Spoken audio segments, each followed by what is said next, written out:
Ces fameux highlights pour celles et ceux qui auraient manqué les premières images de la journée au moment de la prise d'antenne tout à l'heure à 7h10. Ils étaient 4 devant avec Senbayar, Curry, Yamamoto et Ilias. La première échappée était composée toujours de Senbayar, le champion de Mongolie, mais également du grec Polychronis, Tsortsakis et Mohamed Rosli. Ces 3 coureurs ont finalement été repris par le peloton après l'ascension de Luwak Inas.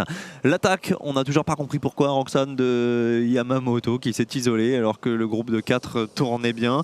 Dans un premier temps, on s'est regardé parmi les 3 survivants et puis Logan Curry s'est dit allez, pourquoi pas repartir de l'avant, essayer de prolonger l'aventure en tête.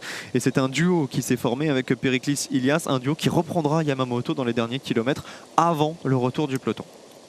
Bon, c'est vrai qu'on n'a pas compris ce scénario de course. On s'entendait bien à l'avant de la course.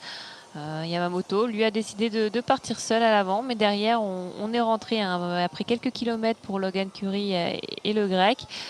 Mais on n'a pas voulu lui faire de cadeau à Yamamoto. Il devait encore passer ses relais. Astana, Tudor et Green Project en tête de peloton.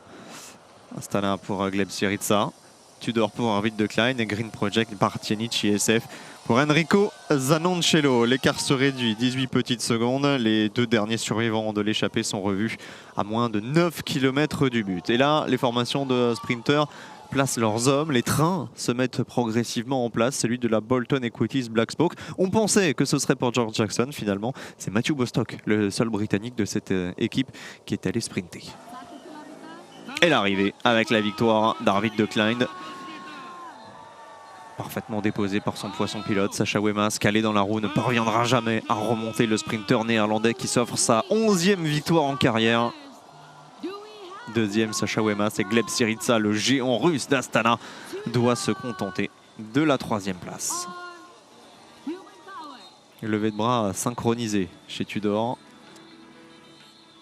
Avec travail d'équipe, encore une fois, pour cette équipe Tudor. On n'a pas facilement manœuvré tout au long de la journée et la récompense avec la victoire de son sprinter Arvid de Klein. Exactement. 2e succès donc sur ces routes du Tour de Langkawi pour Arvid de Klein. Bon, il était annoncé comme le meilleur sprinter du plateau avant le début de ce Tour de Langkawi. 5 sprints, 2 victoires, finalement on est dans des standards imaginés. Oui, et puis il reste encore 2 opportunités d'ici samedi. J'ai raison de le signaler. Il pourrait très bien finir cette semaine à 4. Bon, Roxane, vous avez une grosse journée avec le circuit franco-belge à 15h15. Demain, le réveil très matinal. Donc, on va en rester là. Je vous libère. Allez faire une petite sieste et on vous retrouve.